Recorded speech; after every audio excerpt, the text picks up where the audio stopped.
Đây là tôi mỗi khi giả vờ cute.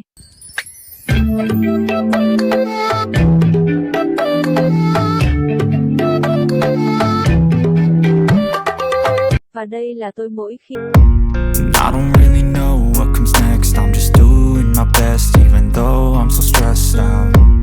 Everything just feels like a test that I fail so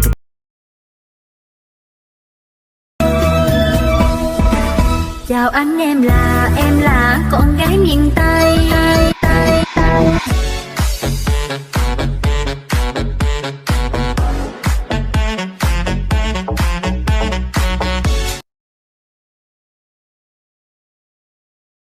người ta 17 tuổi.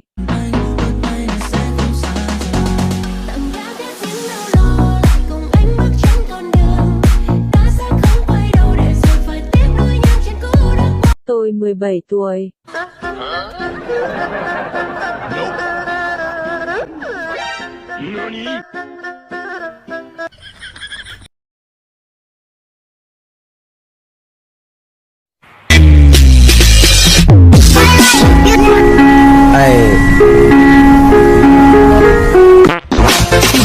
Happy bohong.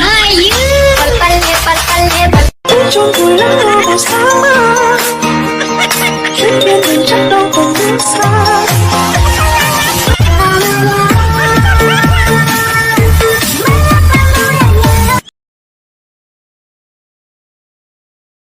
Can we talk about your shoes? Cô đời này mình sống phong lưu rồi. Keep my crew with you, my boo. Baby girl, I like your move. Can we talk about your shoes? Yes and em không nói phải cô. Ai mà nói em không đẹp thì có mắt như mù. Baby girl, I like your move. Can we talk about your shoes? Cô đời này mình sống phong lưu rồi. Keep my crew with you, my boo.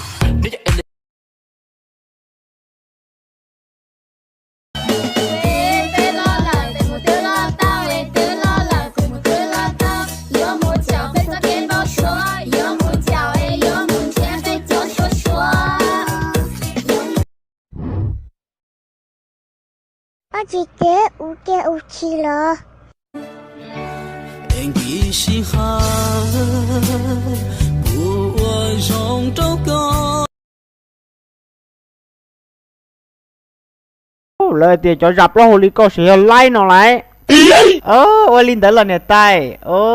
Cho nên xài ôi dập lo hồ xìa dập lo hồ lia lì cũ mà nhà bỏ like lấy giờ.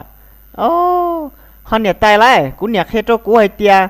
Cho nên bỏ lỗi bỏ chữ tô. Lần từ tên xài ý nhổ ôi khó chỉ mà này xìa này sẽ sáng một con đùa sẽ sáng một lời hay. Giờ cho nên nàng chan chê nè này tay.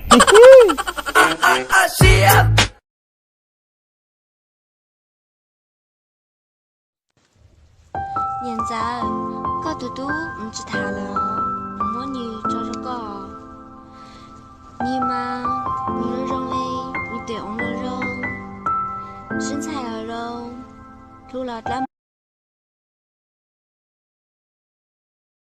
chỉ满足我一直幻想你的眼睛像星星很惊奇一眼就坠入Freaking it out, 'cause I wasn't trying to touch it, I was peeping it out. She turned around and was trying to put my dick in the mouth. I let her.